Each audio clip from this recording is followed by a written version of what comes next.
சென்னை ஒய்எம்சிஏல நடக்கிற 48வது சென்னை புக் ஃபேரை பற்றி தான் இந்த வீடியோவில் பார்க்க போகிறோம். இங்கே வந்து நிறைய ஸ்டால்ஸ் வந்து குழந்தைங்க சார்ட்டு புக்கு 1000 ஆக்டிவிட்டி கொண்ட புக்கெல்லாம் இங்கே நிறையா இருக்குது. நீங்கள் குழந்தைங்களை கூப்பிட்டு போய் அவங்களுக்கு தேவையாக்கிறத மேக்ஸ் சார்ட்டு மற்றும் வந்து புக்கெல்லாம் நீங்கள் வாங்கி கொடுத்துக்கலாம். அதே மாதிரி இந்த பப்ளிஷரில் வந்து காமராஜர், அறிஞர் அண்ணா, தலைவர்களை பற்றிய புக்ஸ் எல்லாம் வந்து இங்கே இருக்குது. கதை புக்குமே இங்கெல்லாம் இருக்குது. நான் போனது சாட்டர்டேன்றதுனால க்ரௌடு கொஞ்சம் அதிகமாக தான் இருந்தது. நீங்கள் வீக் டேஸில் பார்த்தீங்கன்னா க்ரௌடு கொஞ்சம் கம்மியாக இருக்குது. இந்த ஸ்டாலில் வந்து மோட்டிவேஷ்னல் புக் எல்லாமே இருந்தது. பைக் பார்க்கிங் வந்து 20 ருபீஸ் வாங்குறாங்க. கார் பார்க்கிங் வந்து 50 ருபீஸ் வாங்குறாங்க. வீக் டேஸில் போனீங்கன்னா வந்து 2 மணிலேருந்து 8:30 மணி வரையும், வீக்கெண்டில் போனீங்கன்னா 11 மணிலேருந்து 8:30 மணி வரையும். இந்த ஸ்டாலில் வந்து குழந்தை வளர்ப்பு, பில்கேட்ஸை பற்றிய புக்கெல்லாம் இருந்தது. இந்த 601வது புக் ஸ்டாலில் வந்து ஆன்மீக சம்பந்தமான புக்ஸ் எல்லாமே இருந்தது.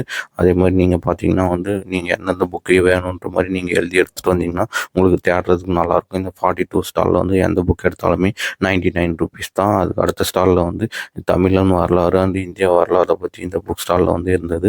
அதே மாதிரி இந்த 528வது புக் ஸ்டாலில் வந்து தமிழர் எழுதின உதிர்வு மற்றும் தமிழ் எழுத்தாளர்கள் எழுதின புக்ஸ் எல்லாமே இங்கே வந்து நிறைய புக்ஸ் இருந்தது. நான் முத்துக்குமார். அதே மாதிரி நீங்கள் வீக் டேஸில் போனீங்கன்னா க்ரௌடு கொஞ்சம் கம்மியாக இருக்கும். வீக்கெண்டில் போனீங்கன்னா க்ரௌடு கொஞ்சம் அதிகம் தான்.